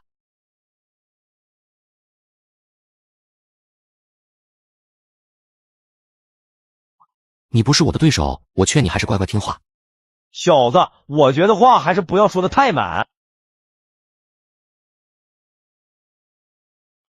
吞噬者，白银5星变异丧尸，得趁他没有彻底变身前击杀才行。恭喜你击杀吞噬者，累计数量1，获得天启奖励，强化毒囊1个，随机药剂1瓶。还好趁他没变身之前就解决了，要不然又是一场恶战。不过本想抓个活的，套一套这地下基地的秘密，如今看来线索是又断了。话说现在已经到了晚上，丧尸也应该出来了，所以得先找个安全的地方。随后来福跑进了一座住宅楼，爬上楼顶天台，背靠墙壁坐下休息。线索似乎又断了，这该死的失忆之都。失忆之都一共有3个任务，其实只要完成1个就能回到死亡列车，但是完成的任务越多，奖励就越丰富。只要再完成1个任务，我就可以得到特殊奖励了。可问题是没有线索呀。等等，我记得之前装丧尸病原的箱子上面有个符号，正是康普公司研究所的标志。难道说失忆之都也有康普公司？如果有的话，去那里或许会找到些线索。所以现在最好去弄一份失忆之都的地图。随后来福偷偷摸进一家商店。失忆之都果然有康普公司。白天去的话，应该就是一间正常的公司，也许会找不到线索。那么现在是正好。到了，应该就是这里了。来福迈步正想走进大楼，这时楼顶玻璃突然碎裂，接着一道人影从窗户飞了出来。这人好面熟，好像是死亡列车7号车厢上的人。既然死亡列车上的人都来了，就说明这里肯定有线索。接着来福走进大楼，只见大厅里10几具尸体躺在地上。难道这些人都是死亡列车上的？哟，看来还有条漏网之鱼。你是谁？怎么，你来取我性命，却不知道我是谁吗？来福看着地上的尸体，若有所思，突然灵光一闪。你是 T 博士。眼前男子尽显疲惫，显然是刚跟地上这10几人战斗，而且似乎还伤得不轻。看来你现在的状况似乎不怎么样。哼，那又怎样？10几个人都奈何不了我，现在就你区区一个人，又能怎么样？多说无益，开战吧。小子，是你逼我的。我靠，这是什么身体素质？挨了一发爆炸箭，竟然还没死。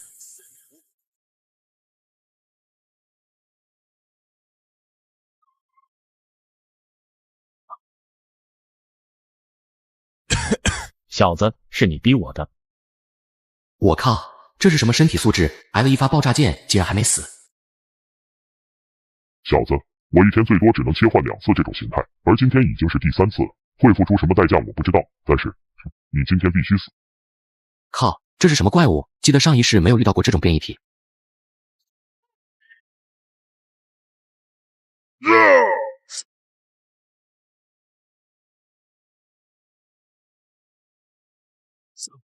受死吧！ T 博士话音刚落，飞速冲向来福尝试得到，接着便立刻感到一阵巨力传来，随后整个人直接飞了出去。好大的力气！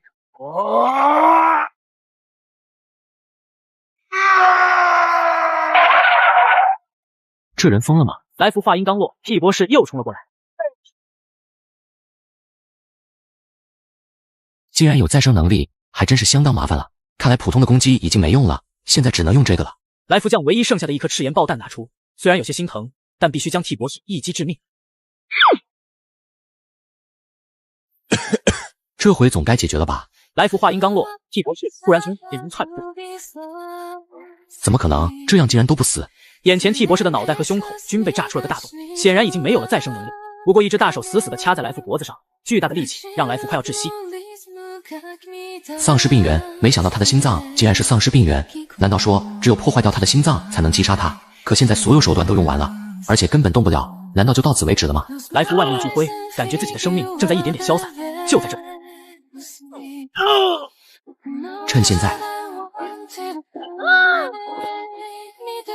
恭喜你击杀 T 博士，获得天启奖励变异病毒细胞，完成失忆之都第3项任务。由于 T 博士被击杀，死亡列车将在24小时后重新发车。神秘的声音再次响起，来福却是有介疑。刚才似乎有人在暗中出手，难道也是死亡列车上的人吗？为什么不连我一起击杀，然后自己获得奖励？虽然我们不是队友，但如果不是你，我在不夜城就已经死了，所以这次是还你的。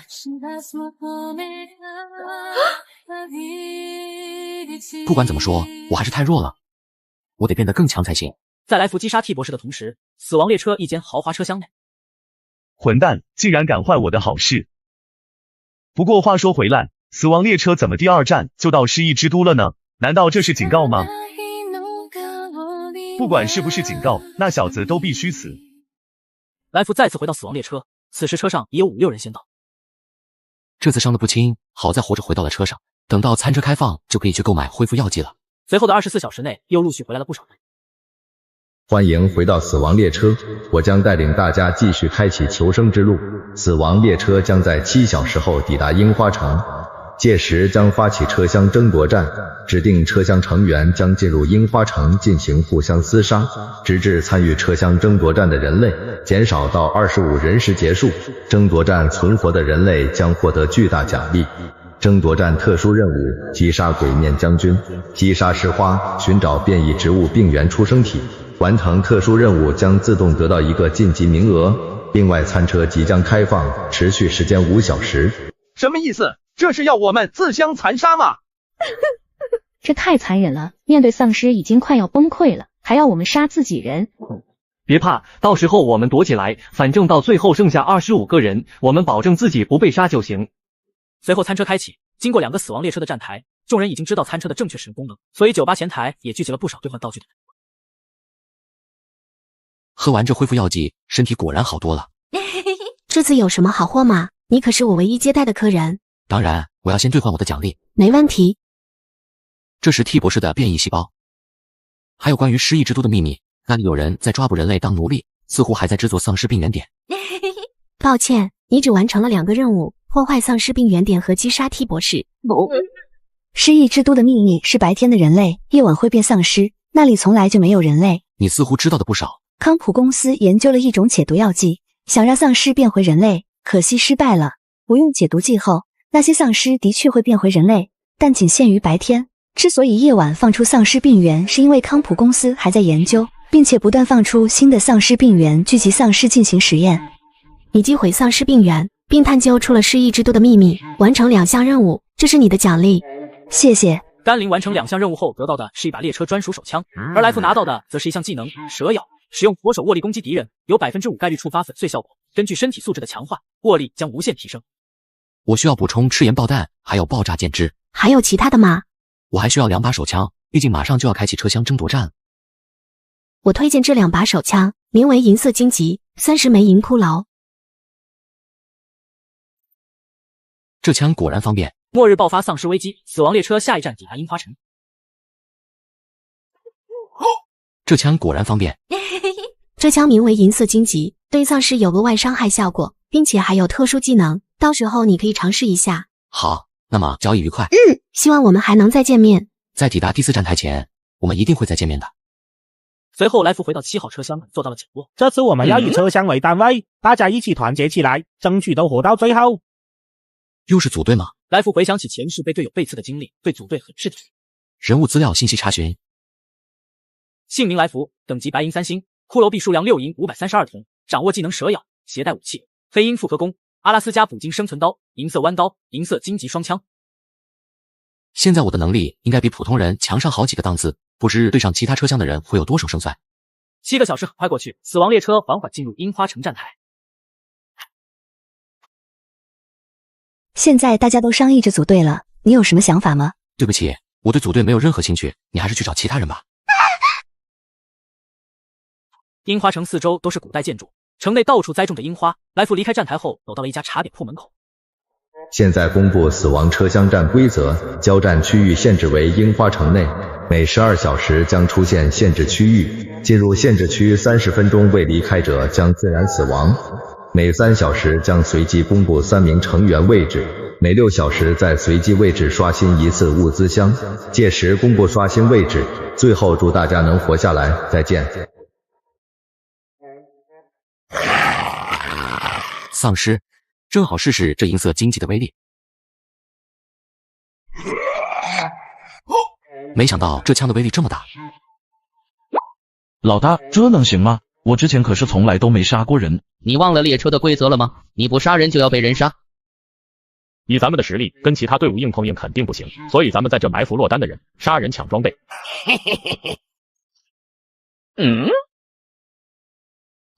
这么快就遇到车上的人了，不过好像不太聪明的样子。小子，要怪就怪你的运气不好，今天就拿你当我们的开门红吧。就凭你们手里的几把烧火棍吗？大哥，他手里有枪。小子，要怪就怪你们运气不好，今天就拿你们当我的开门红吧。别，兄弟，我们错了，大家都是死亡列车上的人，大哥你放了我们吧。在这末世，对敌人的怜悯就是对自己的残忍。先去找个地方凑合一夜，明天直接去找诗花。来福凭借前世的记忆，自然知道诗花和鬼面将军的所在地，所以这一点也是来福现在的优势。就这件吧，看着还不错。来福迈步打算进入屋子，突然感觉脚下一阵刺痛，只见一条极细的白线割破来福的脚裸。陷阱吗？还好反应的快停下来了，不然脚可能就没了。看来这里是有人捷足先登了。以为躲在墙后我就看不见了吗？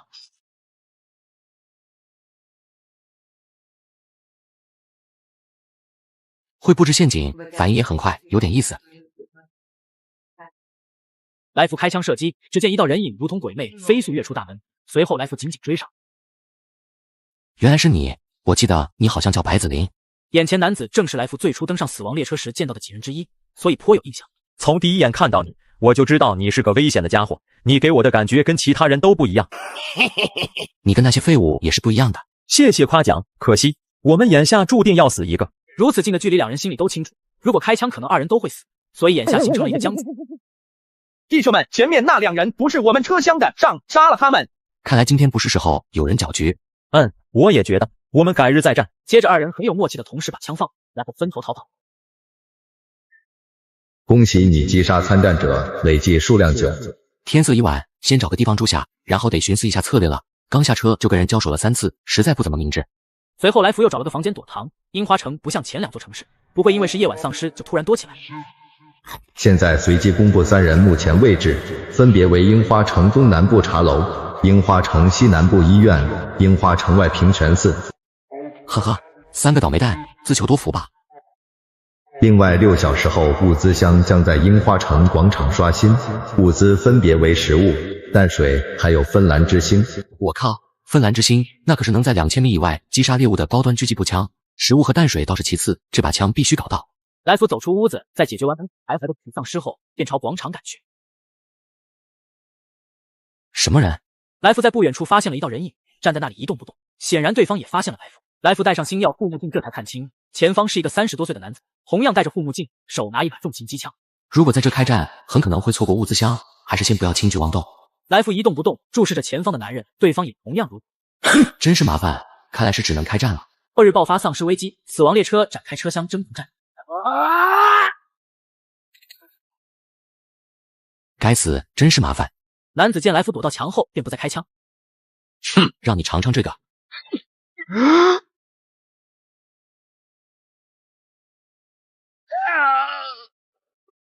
恭喜你击杀参战者，累计数量10，获得对方物品闪耀星辰。闪耀星辰是一种使用女星粉尘定制的闪光手段，爆炸时释放耀眼的白光。来福收好战利品后，继续向着广场前进。广场四周许多人都在暗中观察，但没有人敢轻举妄动。谁要是接近物资箱，不仅要面临丧尸的威胁，还会遭受其他人的攻击。先用闪光手雷制造混乱，然后趁机夺走物资箱。正在来福准备行动的时候，一个女人忽然从广场的另一边走出，缓慢地靠近物资箱。还真有不怕死的。要不要现在开枪把他击杀？先别动手，看看那女人想做什么。如果是个白痴，周围的丧尸就把她解决了；如果有什么手段，等她接近了物资箱再抢夺也来得及。女人显得很轻松，正缓慢地走向广场，似乎并不惧怕广场里的丧尸。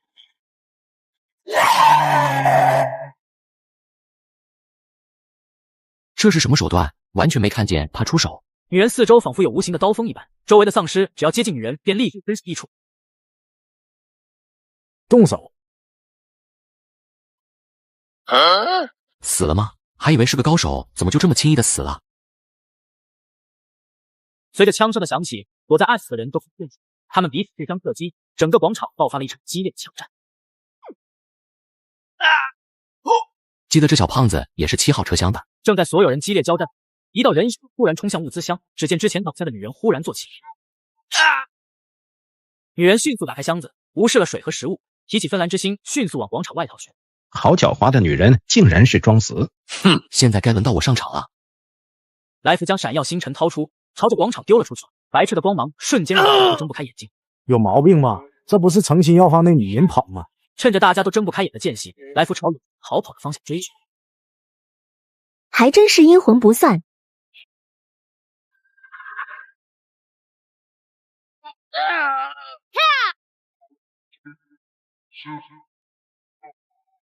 是呀，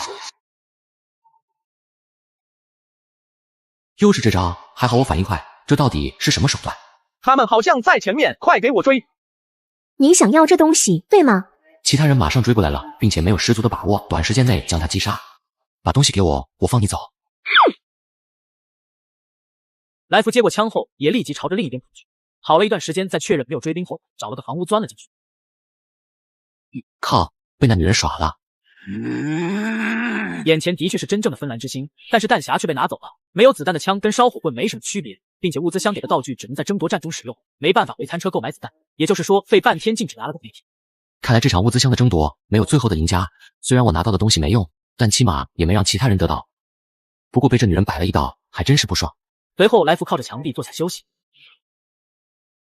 现在公布目前死亡人数为30人，剩余人数100人。现在该去找诗花了。变异诗花等级为黄金1星，以来福目前的等级对上无疑是十分凶险。但来福凭借前世的经验，有着十足的把握。收拾好东西后，来福离开木屋，前往诗花所在的位置。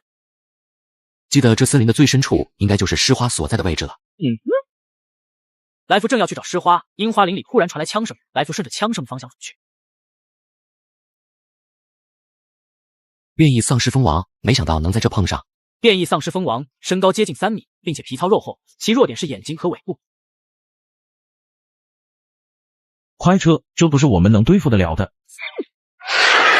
呵呵，现在撤退无疑是最好的选择。既然你们不愿意玩命，那该轮到我上场了。末日爆发丧尸危机，来福在寻找诗花的途中遭遇变异丧尸蜂王。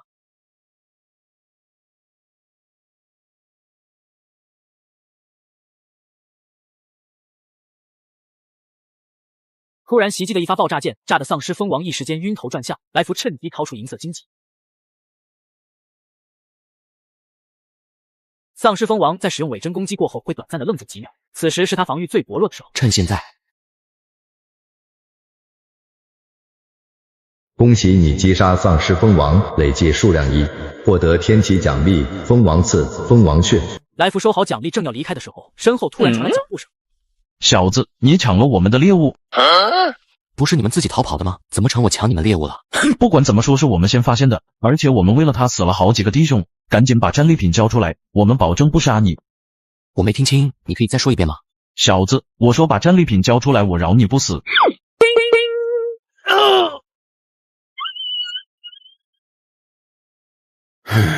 你们这么蠢是怎么活到现在的？小心背后！一道声音从身后传来，来福随即回头，只见一团烟雾中，一名戴着黑色口罩的男人突然朝自己袭来。黑衣男子匕首刺入来福的肩膀，来福左手握紧对方手臂，瞬间发动技能直刃。来福刚想接着攻击，只见其的敌人忽然靠男人脚下。高林失败了，要去救他吗？就不回来了，撤吧，再找其他偷袭的机会。这次是我们大意了，只派高林过去偷袭。那小子的身手比想象中更好，并不容易对付。不容易对付也得对付，你应该清楚，只要杀了这小子，我们能得到多大的好处。是啊，据我猜测，这次提前开启的死亡车厢战也是因为这小子，为的就是给我们制造机会动手。不如直接杀过去算了。不要冲动，我们的生命只有一次，至少得摸清他手里的底牌才行。那只左手不同寻常。的确要小心他的左手，不过他肯定还有其他的手段。把鲍文和柳东林喊回来，让他们不用埋伏了，我们先撤。刚才的事，谢谢你。小事了，大家都是7号车厢的，要不我们一起组队吧？对不起，我还有其他什么能帮你的吗？你拒绝组队吗？我不喜欢组队，而且我也不认为你救我一次我就可以完全信任你了。那如果只限于这次车厢战呢？我们不是永久组队，而是暂时合作，所以我不需要你信任我，并且我不认为自己是拖累。我们2个应该算是强强联合。的确，把他带在身边确实能增加不少战力，而且以我目前的实力，只要警惕一些，他就算要偷袭也没那么容易。好，那么我们就暂时组队，等回到车上就解散。嘿嘿，太好了，我叫熊大志，你叫什么？我叫来福。随后两人又各自介绍了自己的能力，当然来福还是有所保留。熊大志的能力是可以把任何材料制造成炸弹，也就是说，如果有死亡列车上的材料，他甚至可以做出列车上贩卖的高级炸弹。你目前有考虑过什么计划吗？是的，我打算建一个据点，周围布满地雷，然后在据点带到只剩25人就可以了。不过我需要制造炸弹的材料，所以我需要你这种强大的队友一起搜集材料。真是不错的计划，不过我有更好的方案，想不想听？什么方案？灭了尸花。什么？你想直接拿到生存名额？你知道尸花的位置在哪吗？当然，要不然怎么灭？但就算我们击杀尸花，也只能得到1个名额。是的，那如果再加上鬼面将军呢？你连鬼面将军在哪也知道？当然，如果你不相信，我可以先带你去看鬼面将军，确定我的确知道那家伙的踪迹。如果真的能2个全部击杀，那无疑是最好的。可是如果和他击杀完尸花，他直接把我丢下怎么办？我有能力拦住他吗？如果我坚持自己的计划，你是不是就终止合作了？是的，没错。那我就信你一次，照着你的计划来。我本来是要去猎杀尸花的，但既然你加入了，就临时改变一下计划呗。我需要你制作更多的燃烧瓶和炸弹，火焰对尸花有显著的效果。可以，没问题。不过我需要更多的材料制作炸弹。那你都需要什么材料？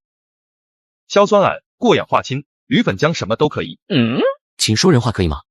好吧，就是化肥、油漆、颜料、消毒水什么的都可以。我想我知道哪里能找到这些东西。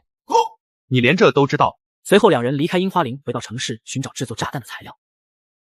区域开始封锁，城南3条街道将无法进入，请待在该区域的人迅速撤离。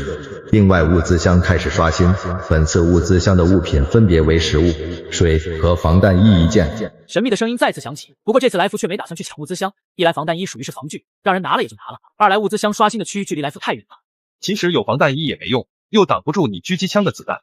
我没狙击枪。昨天晚上你不是得手了吗？被一个女人把子弹和弹匣拿走了。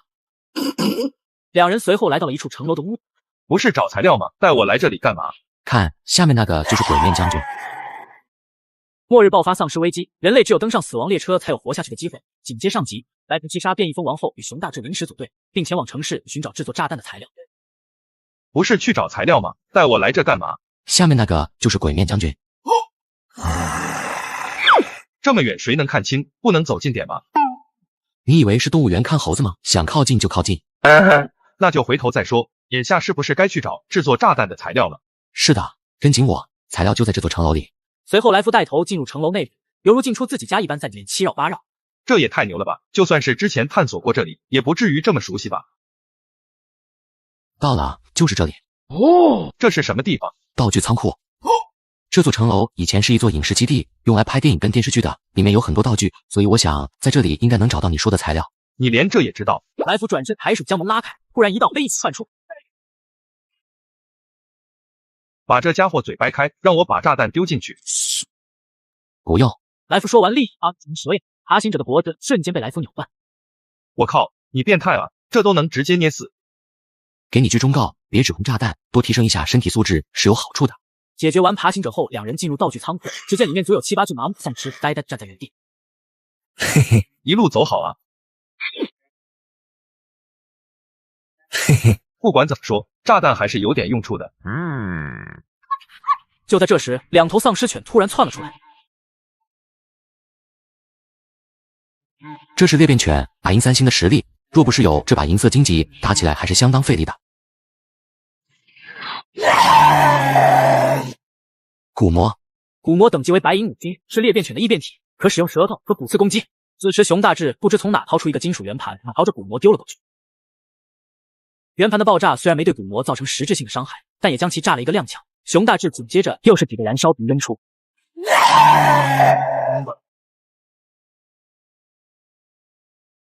不好！此时骨魔身上长出无数根骨刺，随后身体一抖，骨刺朝着来福所在的方向飞出。纵使来福已经强化过好几次的身体素质，被骨魔这么一撞也是疼得龇牙咧嘴。快趴下！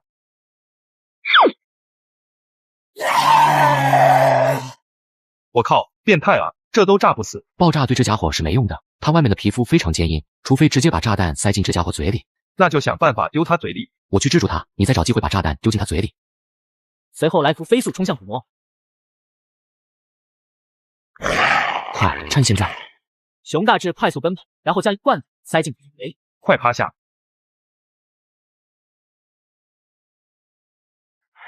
终于把那家伙弄死了。你听到那个神秘的声音了吗？不好，没有那声音，那家伙还……熊大志话还没说完，只见被炸成一半的骨魔一只手已经抓在了熊大志的嘴上。帮忙，快帮忙！此时骨魔虽然还没死，但也根本没有战斗的力气。来福掏出银色荆棘。